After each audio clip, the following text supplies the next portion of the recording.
Terima kasih masih di Sapa Indonesia Pagi, Saudara. 4 pemain sepak bola wanita asal Belanda resmi jadi warga negara Indonesia.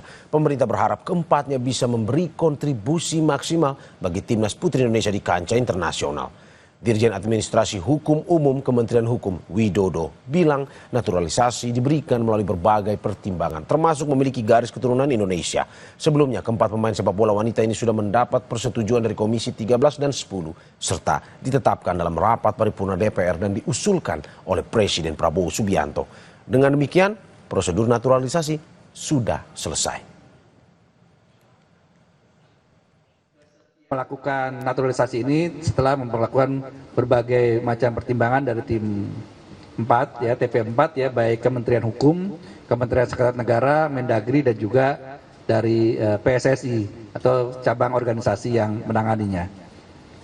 Keempat atlet sepak bola wanita atau perempuan ini sudah mendapat persetujuan pertimbangan dan persetujuan dari DPR RI, Komisi 13 dan juga Komisi 10 dan juga telah ditetapkan dalam rapat paripurna DPR juga dan juga telah diusulkan oleh Presiden Republik Indonesia.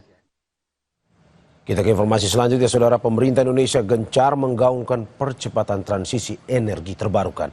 Gili Trawangan jadi salah satu titik penerapan energi ramah lingkungan di Provinsi Nusa Tenggara Barat melalui energi arus laut. Inovasi Eco Gili Trust membuktikan arus laut di area Gili Trawangan, Gili Meno, dan Gili Air mampu jadi alternatif energi bersih yang menghasilkan listrik.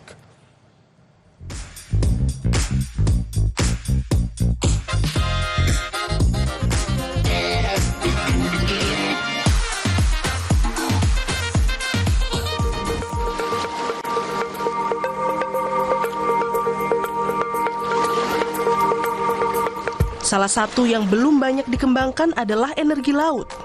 Potensi ini dimanfaatkan sebuah lembaga nirlaba di Gili Trawangan bernama Gili Eco Trust.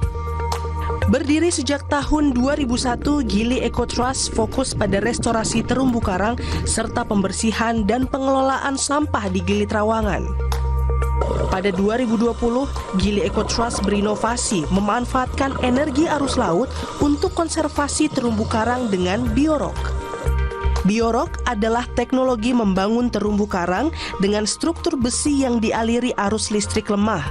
Dengan metode biorok, terumbu karang mampu tumbuh 2 hingga 6 kali lebih cepat dibanding proses alamiah. Umumnya, biorok menggunakan kabel listrik yang ditarik dari daratan.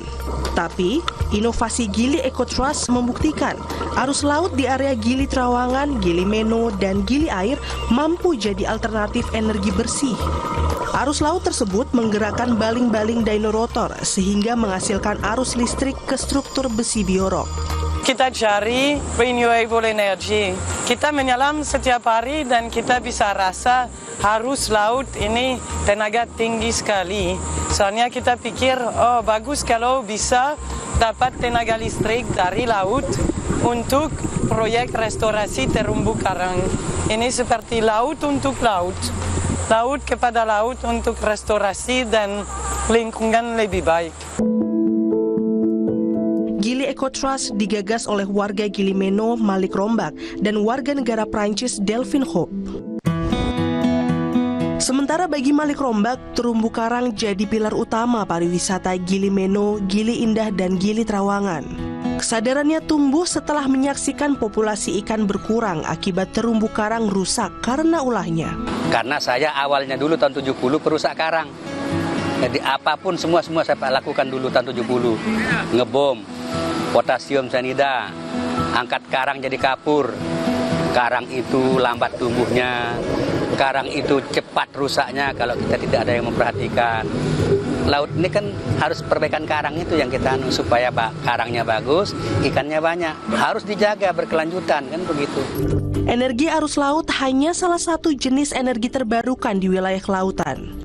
Energi lainnya dapat berupa gelombang laut, pasang laut, dan panas laut yang mampu menggerakkan turbin untuk menghasilkan listrik.